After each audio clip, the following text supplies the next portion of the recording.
All right, good afternoon, everybody. My name is Stacy, and I handle adult education here at the North Carolina Museum of History. And we're so glad that you're joining us today as we celebrate Earth Day with today's program, History at High Noon, Farming While Black.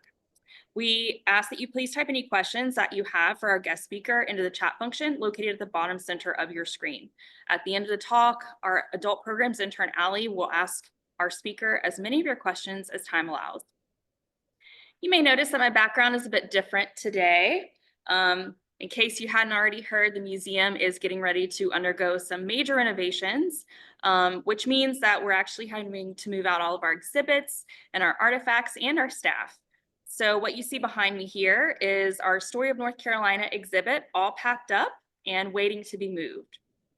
It's a really exciting time for us here at the museum, and we look forward to connecting with y'all out in the community through our pop-up and traveling exhibits, in-person programs, and festivals.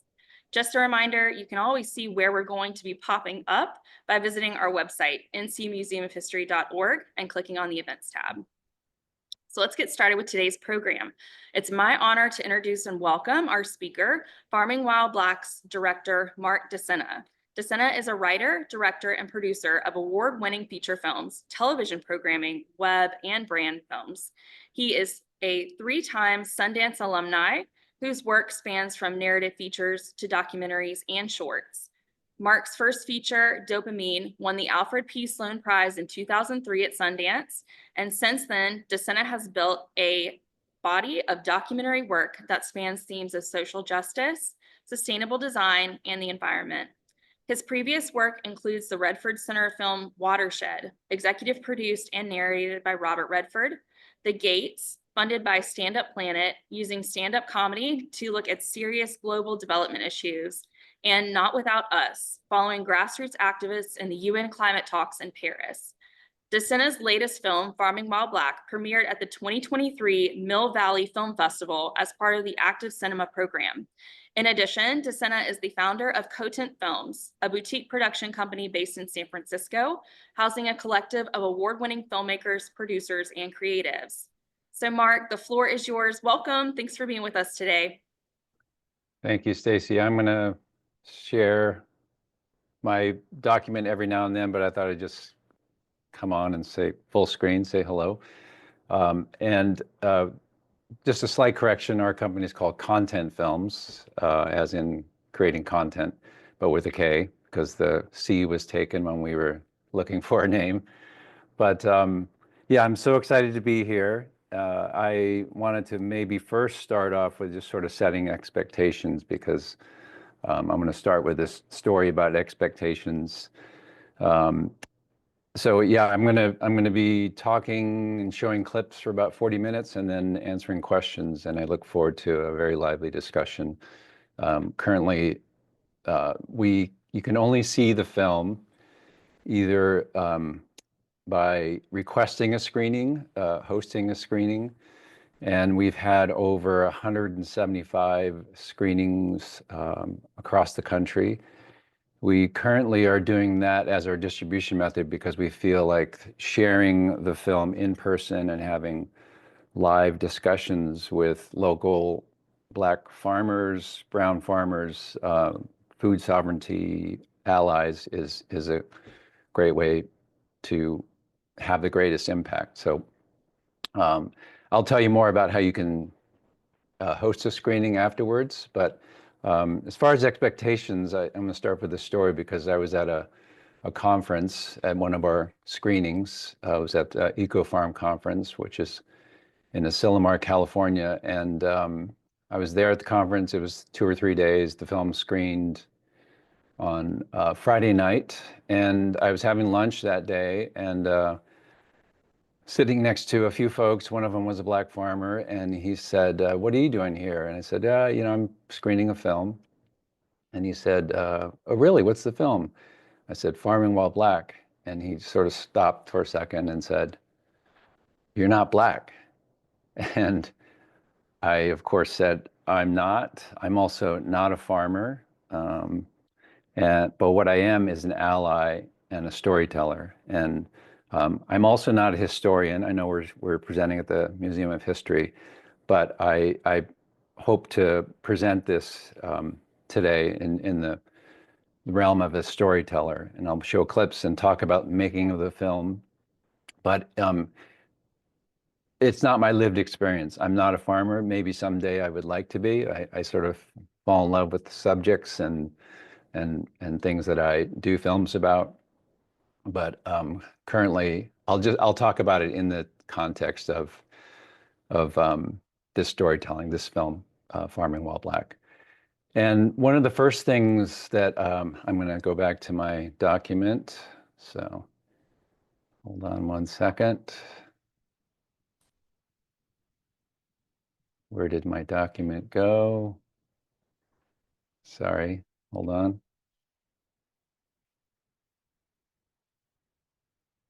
There we go.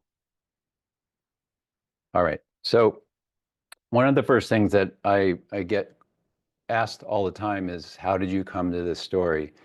And I'm going to go back to my previous feature film, which a film called Not Without Us. And we followed 7 grassroots activists to the climate talks in Paris, and where in 2016, the Paris Accords were signed. I think it was 2015. We released the film in 2016.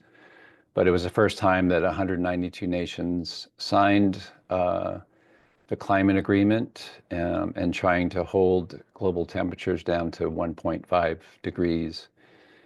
And the 7 activists were part of the civil society movements to sort of speak truth to power. As we all know, the agreement that was signed was non-binding. The U.S. has pulled out of it twice currently, just recently for the second time, and none of the resolutions were binding. And as we all know, maybe you don't know, but we've surpassed 1.5 degrees last year, and we're experiencing many climate supercharged events, weather supercharged events, including fires and floods. And I know that in North Carolina and across the country, we've experienced some very, once in 100-year events that are happening. And while I found it was very important to speak truth to power and tell the story of these activists, what it left me feeling was I wanted to do the next film about solutions. And I had read a book called Drawdown.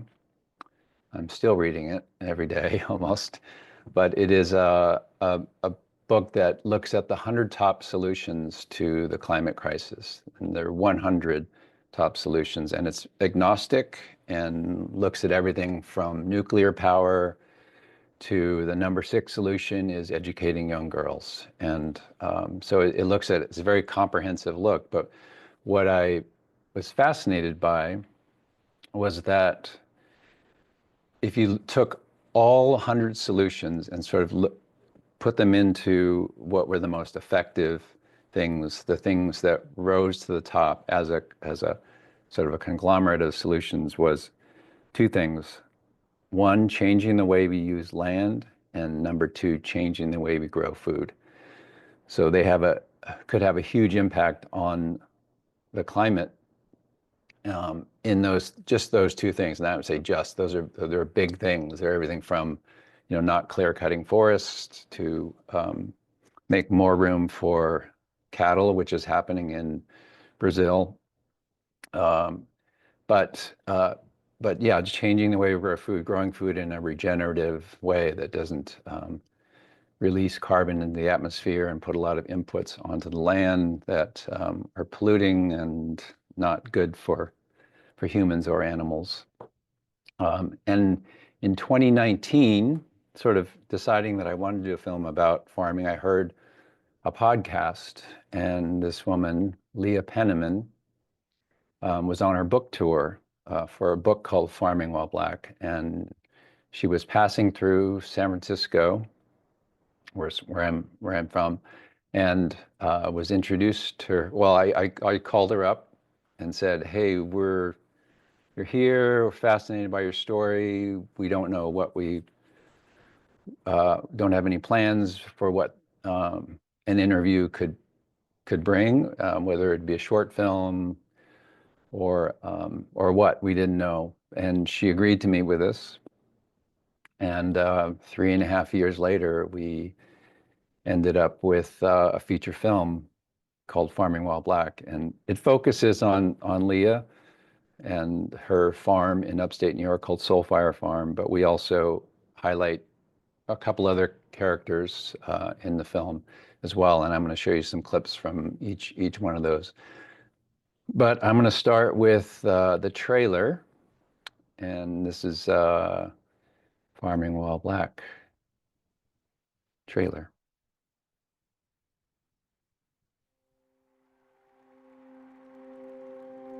If Black folks and other Indigenous people have contributed so much to this regenerative farming movement, why are we not flourishing?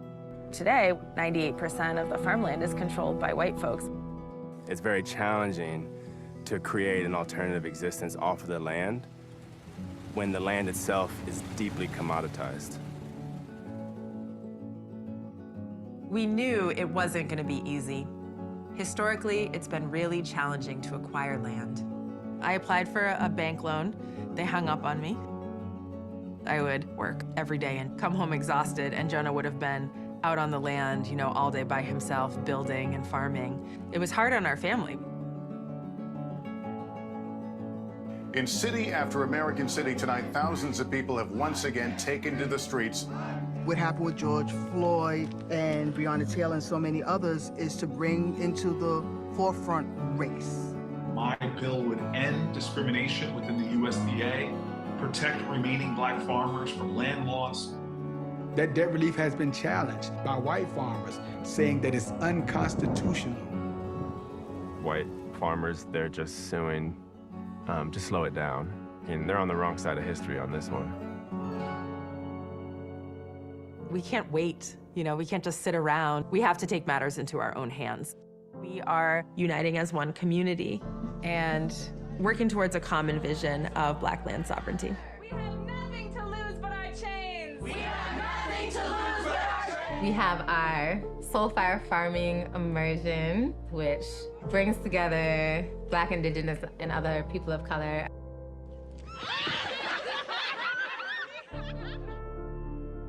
We like to think of ourselves as part of a rising generation of Black farmers that is ready to carry on the legacy of the seeds that were braided in our ancestors' hair. I'm feeling excited about it, to really go somewhere and see what more of a liberated system looks like.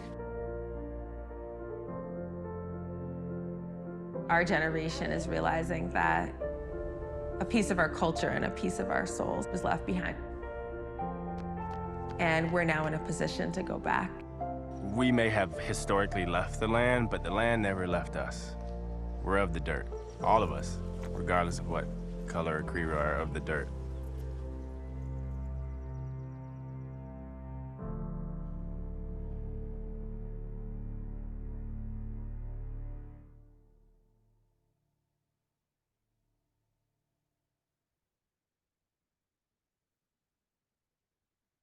So hopefully you want to see the film after seeing the trailer. It's worked fairly well. As I've mentioned, we've had over 175 screenings across the country.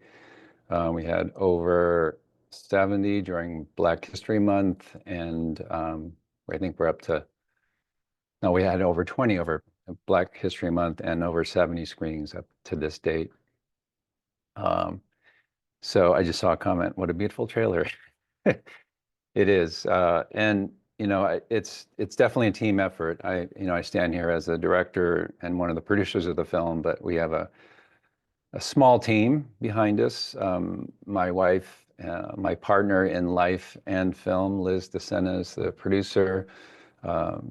Lawrence Rickford, who is a young Black cinematographer here in San Francisco, is our DP, and Bernardo Josue, who's our editor, worked tirelessly on this film for 3.5 years, and you know, we were proud to just get it out there. And I think we were surprised by the response. I think we first thought the film would speak mostly to the rising generation of Black and brown farmers, but the audience response has been overwhelming, and not just among Black and brown folks, but a lot of, I call allies, who weren't aware of the history of Black farmers in this country. I would say slightly aware, and the film really opened up eyes. So in many ways, it is a historic film, a history lesson. It's also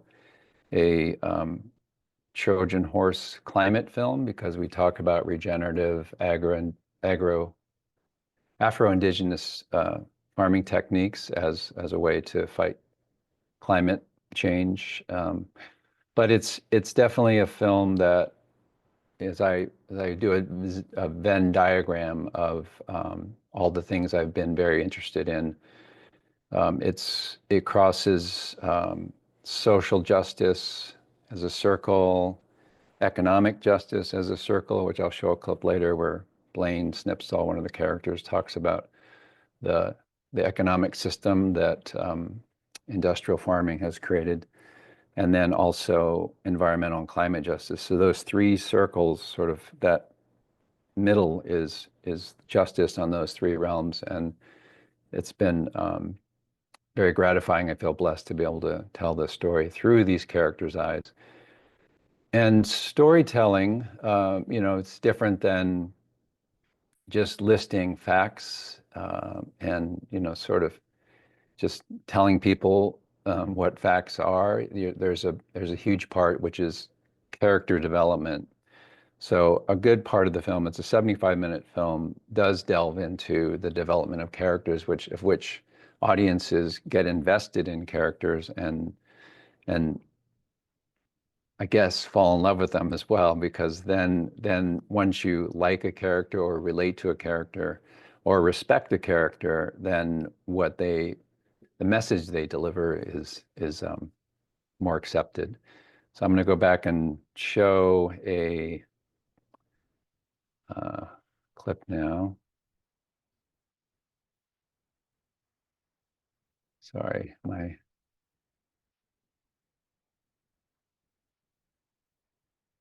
there we are. Am I sharing?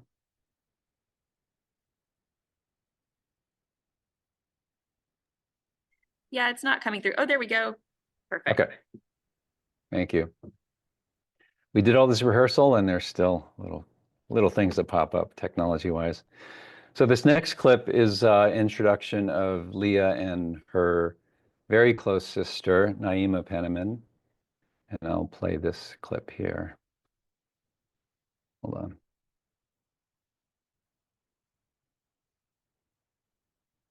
Okay, here we go.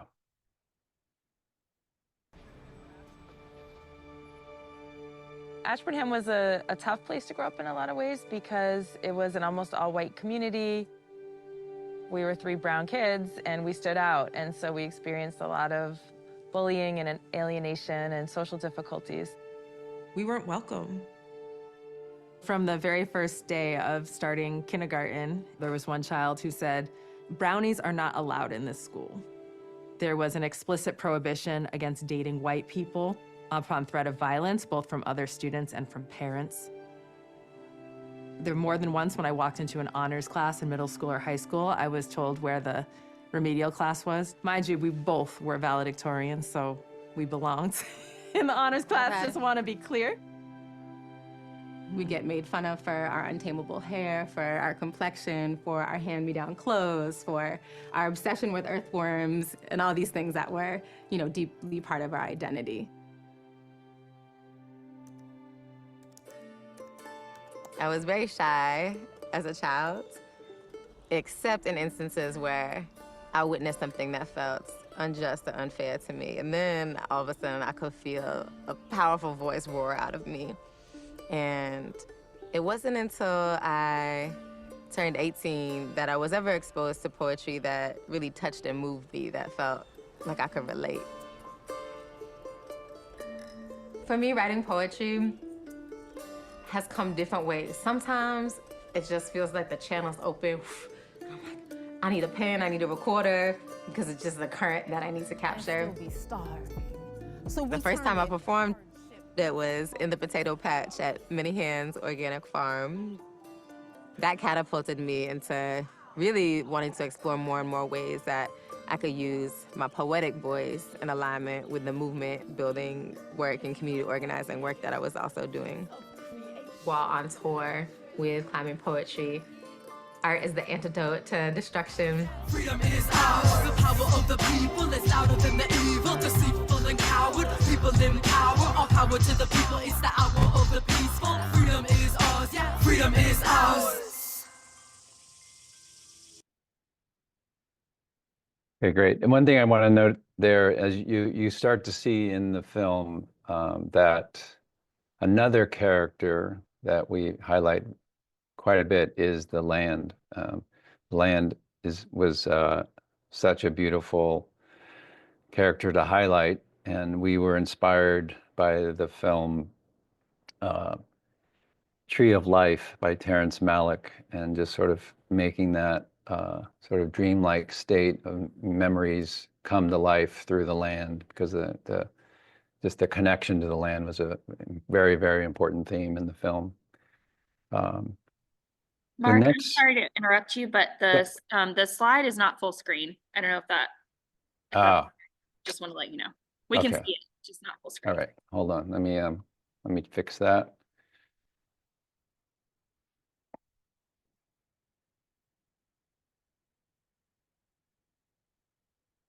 You see that? Nothing yet. Nope. Okay, let me do the share.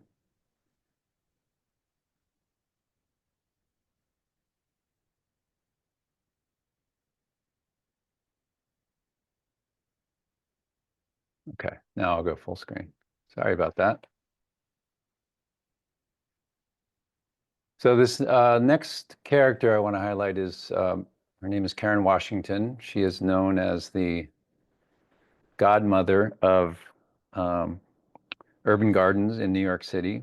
And she is a firebrand. She's been on some talkbacks with me, and she just gets everyone fired up, including myself. And you'll see why. But here's a clip about Karen. Look what I got. Thank you, thank you, thank you. Oh my goodness. Better than candy. 3 homes were supposed to be on this lot, but when the developer got here, it was too much bedrock and he left. So it became an empty lot and it was horrible. Cars, mattresses, tires, garbage, you name it, it was in here. And so I was in my kitchen window and I saw a guy with a shovel and a pick, and it's like, what are you doing? He says, I want to start a garden. You can imagine at one time, New York City had over 15,000 vacant lots, mostly in low-income neighborhoods and neighborhoods of color. The city was going through a financial crisis. So it was the community that got together to do something with these empty lots. And a lot of us at that time, we were called guerrilla gardeners because there was no rules or regulations. We just went in, saw a lot, cleaned it up, and started planting stuff, flowers, anything to sort of just take over something that was just so ugly, remove despair, and bring hope and life into a neighborhood. But most of the people here grow their own food that they can't find in the grocery stores. You know, the bodegas, they're not gonna sell Popolo, they're not gonna sell mint, collards. And then, you know, people just wanna be able to grow their own.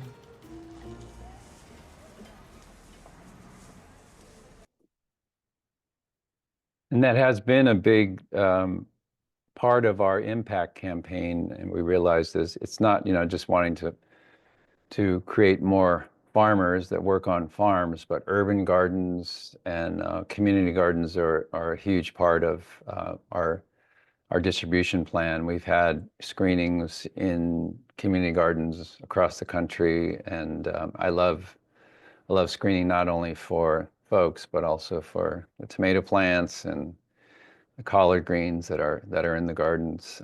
And sometimes those are some of the best screenings because the people are in that space and get to really feel the land as they're watching this film. So I'm excited about that.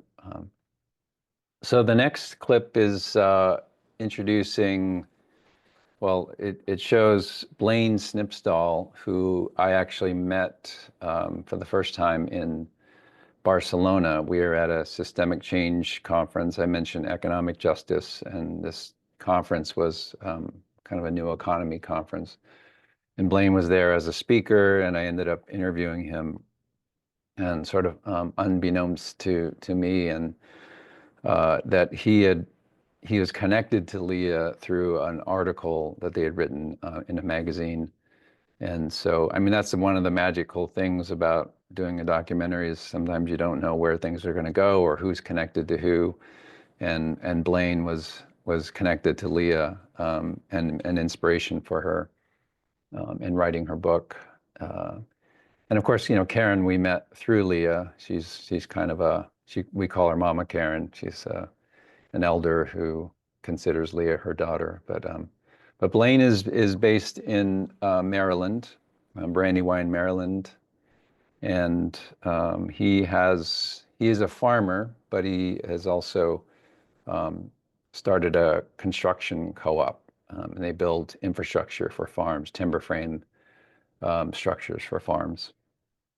And here's his clip. This newest form of capitalism, the principal form of this industrialized form of capital, was first implemented through the plantation economy, which is what we now call industrial agriculture. Structurally, nothing fundamentally changed from the plantation economy to the industrial economy. It's actually very challenging to farm in capitalism. It's very challenging to create an alternative existence off of the land when the land itself is deeply commoditized. 4 feet, he'll pick 3 feet. Black agrarian tradition, it's either you own land or you don't. And that's been our historic struggle and our historic condition. Even if I were to participate in a group purchasing land, you know, I wouldn't have the credit or the financial debt-to-income ratio to even justify getting a loan. And I'm not saying that affects who I am as a human or should it affect anybody in their self-worth or what have you, but it certainly does affect the way we can participate. Yeah, and that is the biggest conundrum for any farmer is the cost of land, especially here in California. But the cost of land is just astronomical, and you pay $1 million for an acre.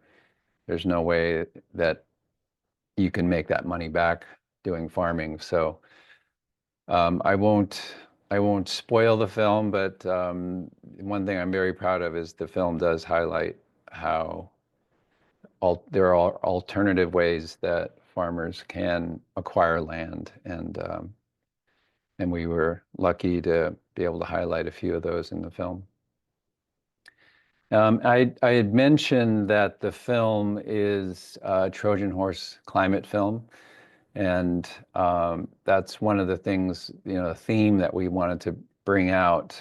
We ended up in test screenings, we do test screenings when we're editing the film. We show the film to audiences, diverse audiences. And one of the things that we ended up paring down was the talk about climate. There is a section in the film, but this is a clip that is not in only part of it is in the film. We ended up editing a section of it down, but I think this is a standalone piece in itself, and Leah will take us through and answer the question, can Afro-Indigenous regenerative farming practices be the solution to climate change? And here's a clip with Leah.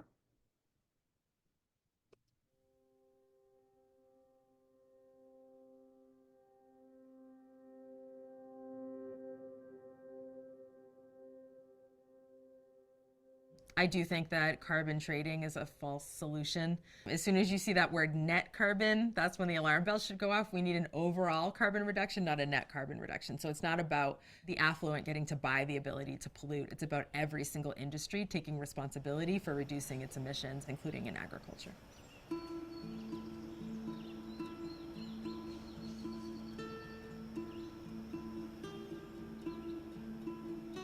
Conservative estimates are that industrial agriculture is responsible for 24% of greenhouse gas emissions. Some people argue up to 48%. Industrial ag is also the leading cause of biodiversity loss, the leading cause of land use conversions, of water pollution, and of air pollution. So there's really no way we're going to address the climate issue doing the same old with industrial agriculture. We're going to have to shift to regenerative to be able to feed the planet. Here, we don't have to keep planting. We do, weed and continue to mulch and care for these plants, so we don't need to plow, and they do the work of helping to capture and trap carbon in the soil where it belongs. So something that horrifies and astounds me is that within one generation of European settlers attacking the Great Plains with their plows, they released 50% of the soil's organic matter up into the atmosphere. So the beginning of anthropogenic climate change actually was tillage, not the burning of fossil fuels. And Larissa Jacobson, former farm manager and co-ED at Soulfire, says that the work of the farmer is to call the carbon back into the soil, to call the life back into the soil. According to Project Drawdown, for every 1% increase in soil organic matter, we sequester about 8.5 metric tons of carbon per acre. And, if every farm around the world were to farm in that way, it would solve anywhere between 15 and 50% of the climate puzzle. So it's very significant, what you can do with sequestering carbon, not just into the soil, but into the roots of perennial plants and the above ground biomass of perennial plants. If we just had it flat, when the rain would come, we'd lose a lot more topsoil just washing down the hill. And then you can see, everywhere we have the soil covered pretty much. So when it rains, it's like holding that moisture in.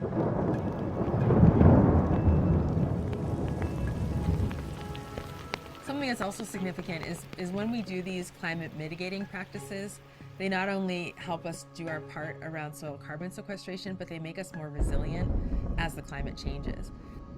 In our region, with climate change, we're getting these huge flooding events. It rained every day in July last year, just about, and the soil just can't absorb that much water, and so then of course you get erosion, you get waterlogging, anaerobic conditions. But because we're doing these raised beds and investing so much in organic matter, it increases the infiltration capacity of our soil, and it also increases the ability of our soil to slowly wick away the moisture and send it down into the rest of the watershed without losing too much topsoil. If there was ever a time to do these Afro-Indigenous regenerative practices, it's now, because it's a necessary part of the climate solution, and it will also help us be more resilient, as things warm up and there's droughts and floods and pest damage and all the rest.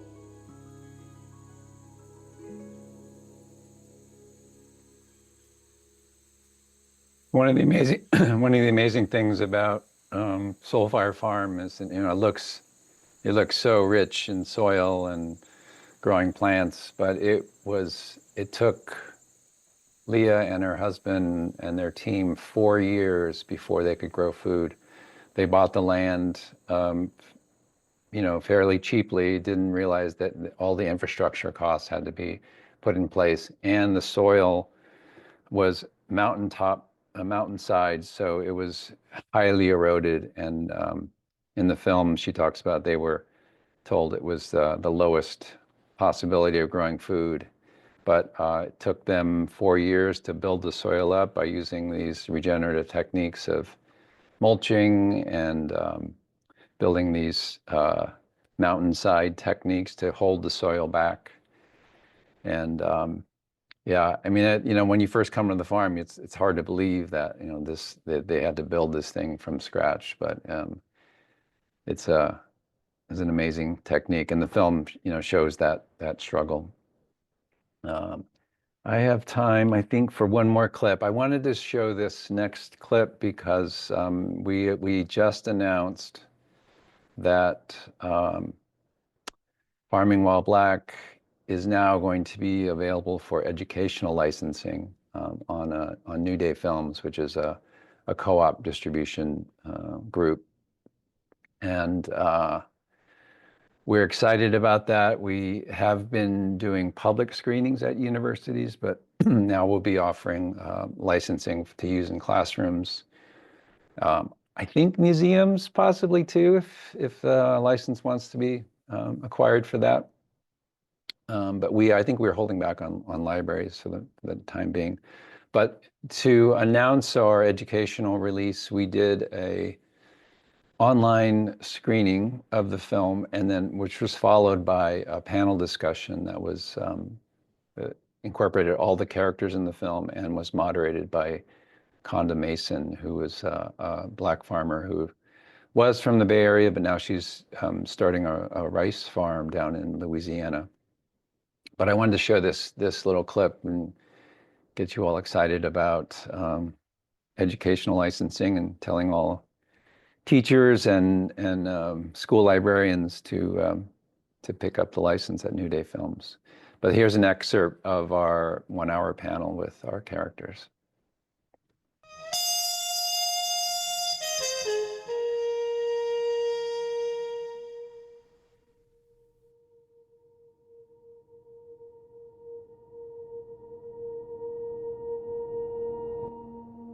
We owe the debt of gratitude to our ancestors and our elders and the immense suffering that they have had to endure in order to be connected to the land.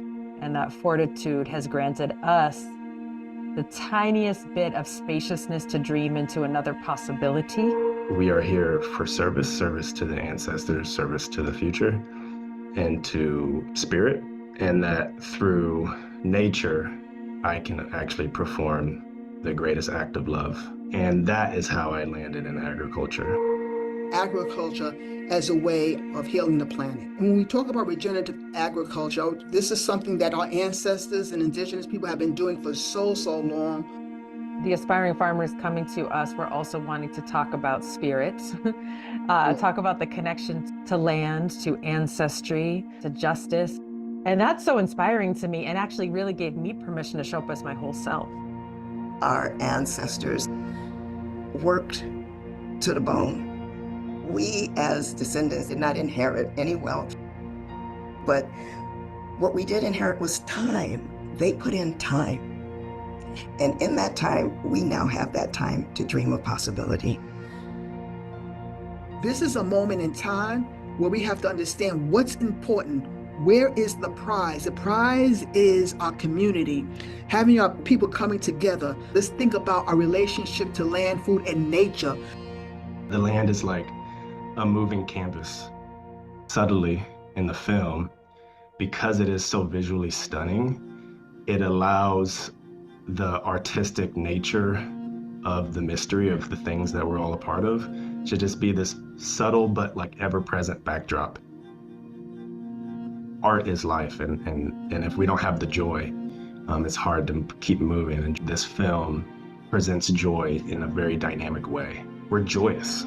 Our ancestors had joy, and if we don't have joy, then we really don't have anything. I honestly didn't think of it as radical when we were making it, but now in the it's like anti-DEI, like don't even say Black, don't say oppressed, don't say trauma, don't say queer. We're breaking all the rules, like just showing this film. I think it's powerful in that way because of course we're not going to back down telling our story and telling our story the way that we want to tell it.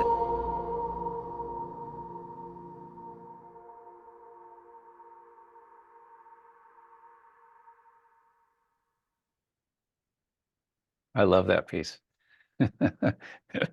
Just to see them again and to be together. It's rare that we've all been together, even though that was virtually. We've had a couple screenings in person where all the characters were there, and that was a special night. But this one we actually recorded and edited this short piece. But I think that panel will be available. I mean, it's, you know, the film is 75 minutes and the panel was an hour, but you know, I think it can be part of our educational release is giving this accessibility to the panel. But that's my presentation. I'm definitely open to questions, and but yeah.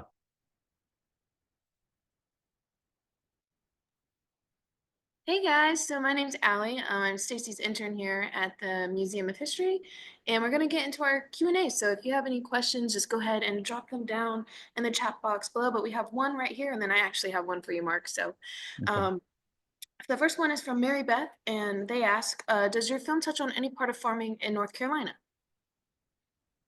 Unfortunately, it does not. We had originally planned to make the film sort of an omnibus, looking at Black farmers across the country, but biggest challenge in filmmaking, like in farming, is funding, and we didn't receive funding. Plus, we also were interrupted by COVID and shut down production for a year.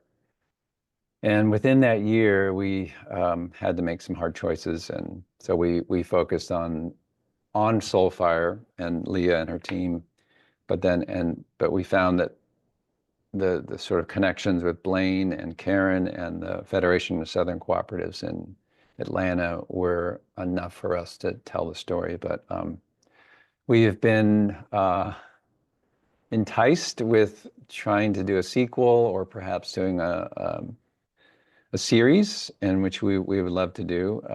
So if anybody has funding out there, we would love to do it. I mean, there have been screenings in North Carolina, a few. Our impact producer, Lynn Weimer, is from Atlanta, and she has done a couple of screenings there, at a bookstore and at a law college as well. So while we don't tell the story of North Carolina farmers, we hope to in the future. Yeah, awesome. And so Regina West is kind of piggybacking off this question that we're talking about with North Carolina. And they want to know, they want to start a community garden. So do you suggest anything that you've learned through, filming, how they could get started? Yeah, I would defer to Karen Washington. I mean, she's obviously an expert in that.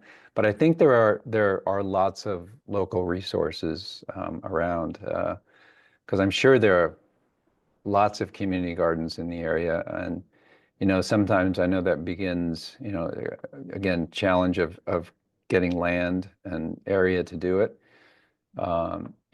Unlike Karen back in the 70s in New York, you couldn't necessarily just go into a empty lot and take it over, but maybe you can. I'm not a proponent of you breaking the law, but if a lot isn't being used, we've heard of, at least around here, there would be these what they call flower bombs, where they make a dirt clod full of seeds and throw them into empty lots, and then they would turn into flower gardens just kind of wildly on their own. But the one thing I would say from Karen, her advice on any kind of farming, is to not do it by yourself. Like, the idea of a community garden is to do it within a community. And her story in the film is that they created these over 100 community gardens in New York City, and then overnight, Rudy Giuliani, who was the mayor, tried to auction off all the community farms, and that's when she became an activist, a community organizer, and that's what she still does today. I mean, it's all about organizing. So I think if there's one of you, gather a friend, gather neighbors, and create a community garden. I'm trying to grow something in my backyard, and thinking more about even just doing something in the front yard, and creating that community space just in our own. Like, who needs lawns? We don't need lawns. I don't have a lawn in San Francisco, but replace it with gardens. So this isn't a question, but this is kind of referring back to the someone wanted to let someone know who asked about community gardens, that they could reach out to Renee Long with the Food Bank Central and Eastern North Carolina. But I kind of wanted to ask my question real quick. I know filmmaking. I've taken several classes at the college I go to, and I know, it all comes with different factors. I kind of wanted to know which one was maybe like your favorite to film. I know that might be kind of a hard choice because, they both, everyone is so different, has different multi-layered facets and whatever. But yeah, so which one do you think would be your favorite if you had to pick? Of the characters in this film or Yes. of the films I've made? Oh, okay. Wow. Yeah, it's like, who's your favorite child? But I do like to say, one thing, my very first film was a narrative film and it was a love story. But as I do these documentaries, they all become love stories because I fall in love with all my characters, consider many of them family now. So, they all were amazing. I couldn't pick, Right. but yeah, it was, we spent a fair amount of time with all of them and got to know them really well. And the amazing thing too is over the 3.5 years of filming, we got to see Leah's kids grow up. Blaine has a couple of kids. He actually just had a second kid this year, and to get to see them grow and be a part of that family has been Yeah. great. So Yeah. I guess kind of opposing, this is my last question, and if anybody has any more, drop them down in the chat. But and in the terms of filming aspects, capturing the story and capturing, their daily adventures and whatever, which one was probably the most difficult to film? Not in the sense of like their story, but in the asset of like capturing all these like lighting details and, their story along the way. right. So one of the things that we practice in documentary filmmaking is it's called a non-extractive ethos. So it's been a bad rap for some documentarians and some bigger companies who shall not be named, but they'll go into an area, into a community, parachute in, bring in all their crew, and extract the story, and then the folks who were filmed sometimes never even get to see the final product. So there's a lot of ethics and talk around documentary filmmaking is trying to be a good citizen. So we definitely practice that, and I wouldn't say it was difficult per se, but Soulfire has is an institution. It's a teaching institution, so they can't just let any media, descend on them. There are certain days that they allowed us on the farm. Usually they're on community days. We weren't allowed to film at the immersion, the week-long immersions, but we sort of got around that a little bit by offering them a camera and letting people record what they wanted to on their own. So we stayed out of the sacred spaces, respected that. No means no. So we were, that ethos, I think, really built trust amongst our characters, and slowly but surely they let us in more and more into their lives. I mean, it's I don't think you showed it in any of the clips, but there was a treasure trove of sort of old home movies and things like that that Leah and her family let us have access to, which helped us tell the story. Because that was the challenge when you go to Soulfire. It's an amazing farm. There's food growing, there's a barn, there's lots of infrastructure. But the early video that they showed us of the house being built and the land as it was when they got it was key. So that was, again, part of building trust and getting access. And I'm pleased to say that everyone is very happy with the film. I played that last clip, and I think everyone's very complimentary, and hopefully it is creating more allyship and folks that see the film. Again, we get more and more requests every day for filmmaking, and I would be remiss if I didn't say this. Our impact producer has me say every time we screen a film, we didn't screen the film here, but tell 5 of your friends and, you know, request, if you go on the Farming While Black Film website, you can, there's a host a screening tab, and we you know, charge a licensing fee, but it's on a sliding scale. And we also are acquiring grants to help subsidize, like we just did 2 screenings in Harlem over the weekend, and they didn't have the funding to pay for licensing, so we were able to cover that through a grant. That's awesome. Yeah. Yeah, and you know, with educational licensing, I think we're going to get out there even more and more to schools, universities, museums. Yeah, awesome. Well, I loved Yeah. hearing about that and like the impactful messages and the advocacy going on. I think that's very important when you're doing documentary work. And so I think we're nearing our last question in this chat. Someone asked if you could speak more about how the film helps viewers understand the way slavery shaped industrial farming practices. Yes, that clip I showed really highlighted that that industrial farming started from the plantation economy. And, you know, the plantation economy was obviously based on stolen labor, enslaved folks. And we don't get into it that much deeper, but the film covers history of Black farmers in the US. So it definitely touches on it. But I guess I urge everyone to see the film, host a screening. Perhaps the museum, when it reopens, will have a screening of the film. But yeah, farmingwhileblackfilm.com. You can host a screening. We have also a calendar of where screenings are happening. So hopefully there's one in the area. And at some point we will probably go on public television with a slightly shorter version. You have to have a 56-minute version for public television. So that's a possibility too. But again, we feel like the greatest impact we can make is to screen the film in community. And the way we kind of look at it, and it's actually one of our logos for a long time, was the content logo was a campfire. And films are very much like that.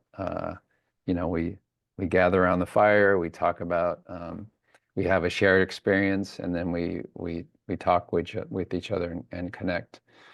And you know, that is one of the harder things today. I mean, Zoom is amazing. I'm able to do this here from San Francisco, but we also, I think, rely on technology too much. We're too involved in our phones. I actually did a mockumentary about the fastest case of human evolution in history, when, you know, from a baby is born with an extra vertebrae in its neck because we're looking down so much at our phones. So I'll post that at some point. That's terrifying. Mark, thank you so much for being with us today. As you said, all the way from San Francisco to talk about this wonderful film that you and your team have made. And it's just really, really special. So thank you so much for being with us. Yeah, I'm excited to be here.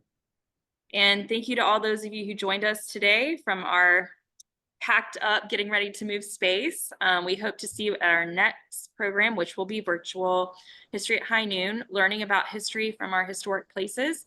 That's taking place at noon on May 14th, as I said, virtually over Zoom.